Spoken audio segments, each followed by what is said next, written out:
Rock Lovers, jumpa lagi bareng Reta di sini di Rock News ya, di hari Jumat tanggal 19 Agustus 2022. Selalu setia nemenin kamu. Pastinya banyak banget informasi-informasi terup to date untuk kamu yang sayang banget untuk dilewatkan ya. Oke Rock Lovers, akhir-akhir ini tuh memang institusi kepolisian tuh lagi diuji banget ya. Kabar terbarunya katanya nih ada backingan judi online yang ternyata di backing sama anggota polisi. Aduh, kok bisa ya? Dan akhirnya ini bisa terbongkar secara satu persatu. Rock Lovers ya, kebusukannya terbongkar. Dan sepertinya sih ini juga udah waktunya ya untuk institusi polisi ini bisa berbenah-benah gitu terhadap semua kebusukan atau yang udah gak bener, udah waktunya untuk out begitu. Nah, dan baru-baru ini Kapolri Jenderal Listio Sigit Prabowo meminta seluruh jajarannya untuk fokus dan serius mengembalikan kepercayaan masyarakat terhadap Polri. Hal ini disampaikan dalam video conference kepada seluruh jajaran, mulai dari tingkat Mabes Polri hingga Polda jajaran di seluruh Indonesia pada hari Kamis kemarin. Nah, Listio mengatakan dirinya juga tidak akan sungkan menindak tegas jika ada anggota Polri yang terlibat dalam bisnis judi, penyalahgunaan BBM, pungutan liar, serta arogan dalam menyikapi masalah hukum di masyarakat. Mantan Kabareskrim Polri ini menegaskan bahwa ia tidak akan menoleransi bila ada pejabat Polri yang terlibat dalam tindak pidana tersebut. Jadi tidak ada toleransi. Kalau kedapatan melakukan hal-hal yang sudah disebutkan tadi, itu langsung dicopot katanya ya, nggak peduli mau Kapolda, Kapolres, pejabat, semua dicopot. Nah, institusi Polri menjadi sorotan dalam sebulan terakhir lantaran terjadi pembunuhan anggota polisi oleh polisi di rumah dinas polisi. 1 bulan terus ya, kalau kita dengar tuh info yang lagi trending memang mengenai penembakan Brigadir Yosua gitu. Kematiannya di rumah atasannya sendiri dan masih menimbulkan misteri sampai dengan saat ini ya. 40 hari berlalu, Rock Lovers, kemarin diperingati sebagai 40 hari kematian Brigadir Yosua ya. Ada 4.000 lilin juga yang dinyalakan oleh partisipan pastinya ya, simpatisan maksud Reta, dan juga keluarga, kuasa hukum, orang-orang terdekat dari Brigadir Yosua. Dan pastinya kita sedih banget Rock Lovers, 40 hari berlalu tapi sepertinya kayak lama banget berjalannya ya.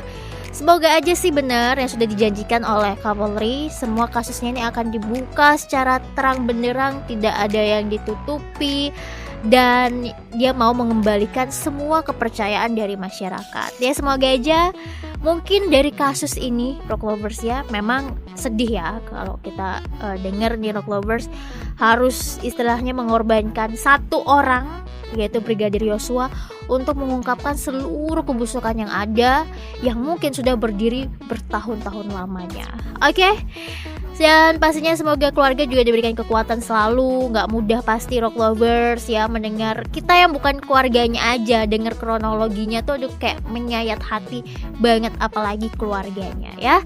Oke Rock Lovers, itu dia informasi yang pertama untuk kalian semua. Semoga aja institusi Polri kedepannya makin jauh lebih baik lagi ya. Seluruh jajarannya juga boleh bekerja dengan penuh dengan tanggung jawab. Oke? Oke, buat kalian juga pastinya tidak hanya Polri saja, tapi ya segala sesuatu yang kita kerjakan di dunia ini juga harus penuh dengan rasa tanggung jawab ya. Tim khusus Polri akan mengumumkan status hukum istri Irjen Verdi Sambo yaitu Putri Chandrawati dalam kasus penembakan Brigadir Yosua Huta Barat pada hari ini di hari Jumat 19 Agustus. Kepala Divisi Humas Polri Irjen Dedi Prasetyo mengatakan tim sus telah rampung melakukan pemeriksaan lanjutan terhadap Putri pada pekan ini. Namun tidak dijelaskan lebih lanjut kapan dan apa saja materi pemeriksaan yang ditanyakan tim sus terhadap Putri. Ia hanya mengatakan selama ini Putri diperiksa sebagai saksi. Nah, selanjutnya seluruh hasil pemeriksaan terhadap Putri ini akan disampaikan oleh tim sus melalui konferensi pers. Sebelumnya, kuasa hukum keluarga Brigadir Yosua, Kamarudin Simanjuntak, mendesak istri Irjen Verdi Sambo yaitu Putri Chandrawati untuk segera ditetapkan sebagai tersangka pembunuhan berencana Brigadir Yosua. Dikatakan ya sama pengacaranya nih kalau Putri itu ikut berpura-pura dan berpartisipasi dalam skenario pembunuhan Brigadir Yosua yang dibuat oleh Sambo. Dan menurutnya juga Putri tidak merasa bersalah ataupun meminta maaf kepada keluarga terkait dengan tudingan kekerasan seksual oleh Brigadir Yosua. Ya, awalnya kan memang ada katanya ya terjadi pelecehan seksual, tapi setelah diusut terus sama sekali tidak ada pelecehan seksual yang terjadi. Tapi skenario mereka yang mengatakan adanya pelecehan seksual kayaknya tetap dipegang teguh oleh mereka ya, mau itu Sambo dan istrinya kayaknya tetap kekeh kalau ini terjadi pelecehan seksual, karena sampai dengan saat ini juga mereka masih kekeh dengan menjaga marwah keluarga kayak gitu. Ya, kita lihatlah Rock Lovers ya, kebenarannya juga sudah diungkap, bukan pelecehan seksual, tapi mereka masih kekeh dengan mengatakan ini adalah pelecehan seksual. Belum lagi istri dari Verdi Sambo, Putri Chandrawati kan juga tidak kooperatif dalam pemeriksaan ya, selalu menghindar. Dan kita nggak tahu, siapa tahu kedepannya nanti Putri statusnya berbeda dari saksi menjadi tersangka, kita nggak tahu Rock Lovers. Apalagi kalau misalkan dia memberikan keterangan palsu, itu kan juga ada pasalnya ya. Kita doakan terus supaya keadilan ada buat keluarga Brigadir Yosua dan Brigadir Yosua sendiri, dan ya nama baiknya bisa dipulihkan ya. Kita memasuki segmen mancanegara. Presiden Joko Widodo mengklaim bahwa Presiden China Xi Jinping dan Presiden Rusia Vladimir Putin akan menghadiri konferensi tingkat tinggi atau KTT G20 di Bali pada bulan November mendatang. Sementara itu, juru bicara Kremlin menolak berkomentar atas kabar ini, tetapi pejabat lain yang familiar dengan isu ini mengonfirmasi bahwa Putin berencana menghadiri KTT G20 secara langsung. Dan ini merupakan pertama kalinya Jokowi mengonfirmasi rencana kehadiran Xi Jinping dan Putin dalam pertemuan tersebut. Kabar ini muncul setelah Putin dan Jokowi berbicara melalui telepon di hari Kamis kemarin. Ya, jadi kemarin tuh telepon-teleponan nih antara Vladimir Putin dengan Jokowi ya. Dan dalam pembahasan pada saat telepon-telepon itu katanya Presiden Putin nih menyampaikan juga ya selamat Hari Kemerdekaan Republik Indonesia yang ke-77. Sekaligus juga ya ada disinggung-singgung dikit lah mengenai presidensi G20 di Indonesia. Lalu juga membicarakan hubungan antara Rusia dengan Indonesia ya, apalagi di bidang ekonomi yang berjalan dengan baik begitu ya. Para pemimpin negara G20 dijadwalkan akan bertemu di KTT G20 pada bulan November mendatang, dan pertama kalinya sejak Rusia meluncurkan invasi di Ukraina. Relasi antara China dan Rusia dengan Amerika Serikat beberapa negara barat ini kan memanas ya, setelah Putin memulai invasi di Ukraina pada bulan Februari lalu. Nah, invasi ini juga membuat Rusia dihujani oleh sanksi internasional, terutama dari Amerika Serikat dan negara sekutu Washington. Masih di segmen mancanegara, pasukan Israel menggerebek 7 kantor hak asasi manusia di Palestina yang dicap sebagai organisasi teroris oleh mereka pada hari Kamis kemarin. Mereka mengaku telah menutup 7 lembaga dan menyita sejumlah properti yang dalam penggerebekan malam itu. Pasukan Israel juga menempeli pintu kantor itu dengan alasan keamanan, katanya seperti itu ya. Salah satu direktur kelompok HAM yang kantornya turut digerebek adalah Al-Haq Shawan Jabarin mengonfirmasi pasukan Israel menyerbu kantornya. Dikatakan staf masih memeriksa apakah ada dokumen yang disita atau tidak. Staf itu merobek peringatan yang menempel di pintu kantornya. Lalu pada bulan Oktober lalu, Israel memasukkan Al-Haq sebagai kelompok teroris karena berkaitan dengan Front Rakyat untuk Pembebasan Palestina atau yang disingkat menjadi FPLP. Namun Israel tidak merilis bukti bahwa Al-Haq berkaitan dengan FPLP. Selain Al-Haq, pasukan Israel juga menggerebek kantor organisasi Komite Kerja Persatuan Kesehatan. Tindakan intimidasi Israel ke kelompok HAM tidak berhenti sampai penggerebekan. Namun di hari Kamis paginya gas air mata terlontar di sekitar kantor Al-Haq ya. Ya, seperti yang kita tahu Rock Lovers, konflik antara Palestina dengan Israel ini kan sudah terjadi dari tahun-tahun sebelumnya, sangat lama. Sampai dengan saat ini konfliknya masih terus terjadi ya. Kita doakan dan kita berharap Rock Lovers ada perdamaian antara Rusia dengan Palestina, dan juga tidak ada yang membenarkan ya tindakan kekerasan. Sekalipun mereka di posisi yang benar, tidak dibenarkan kekerasan itu terjadi ya. Jadi diingat ya, bukan berarti kita benar kita boleh melakukan kekerasan ya. No. Jadi nggak boleh melakukan kekerasan karena kita benar.